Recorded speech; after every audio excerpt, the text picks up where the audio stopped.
Welcome to night 8 of 13 Nights of Fright. Tonight, I'm sharing some haunted house classics. And these books are haunting, filled with tension, and they always have this eerie atmosphere. So expect remote mansions to crumbling estates. These haunted houses have one thing in common: they hold secrets, and these dark secrets refuse to stay buried.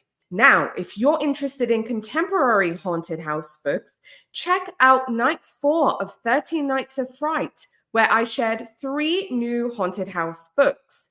But tonight is all about the classics. So I'll share some classic books, what you can expect without spoilers, and in the end, I'll let you know what tomorrow's theme will be. Okay, first up, we have the quintessential haunted house novel. And I'm talking about The Haunting of Hill House by Shirley Jackson.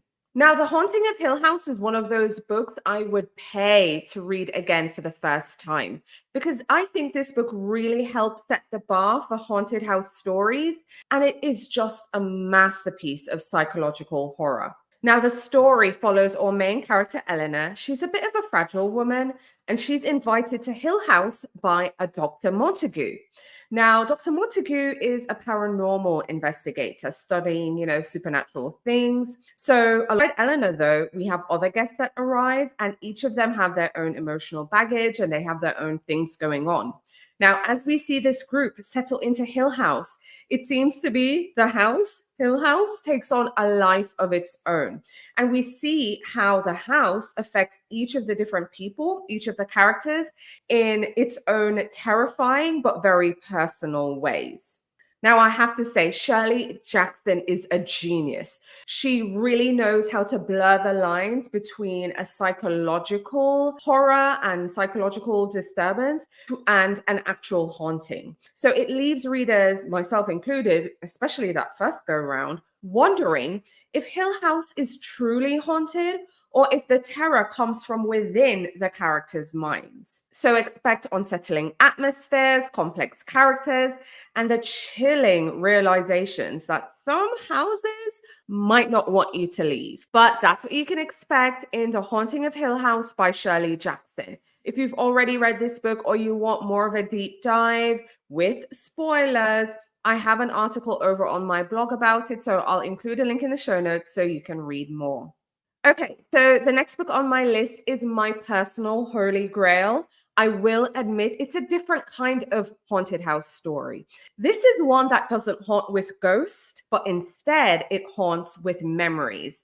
And the book I'm talking about is Rebecca by Daphne du Maurier. Now, if you've been following the channel for some time now, I'm often pointing out the red book on my shelf and saying it's Rebecca. Well, I want to show it to you here, right? So this is the slipcase. So it comes in a slipcase. This is the spine. And this is my stunning Folio Society edition of Rebecca. I absolutely love it. It's my favorite.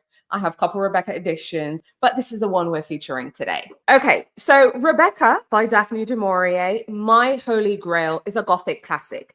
It combines mystery, romance, and just the lingering shadows of the past. Now, like I said, this one haunts with memories because in Rebecca, we follow our unnamed narrator who marries a wealthy but also mysterious man named Maxim de Winter. Now, she moves into his grand estate, Manderley, but as she tries to adjust to her new life there, she finds herself constantly living in the shadow of Rebecca. Now, Rebecca is Maxim's first wife, who died under suspicious circumstances. Now, the house itself really seems to hold Rebecca's spirit. Like, this house is not letting Rebecca go.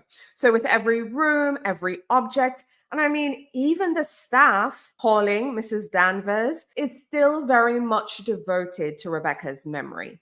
Now, du Maurier does a brilliant job at just really immersing readers in just this oppressive, haunted atmosphere of Manderley.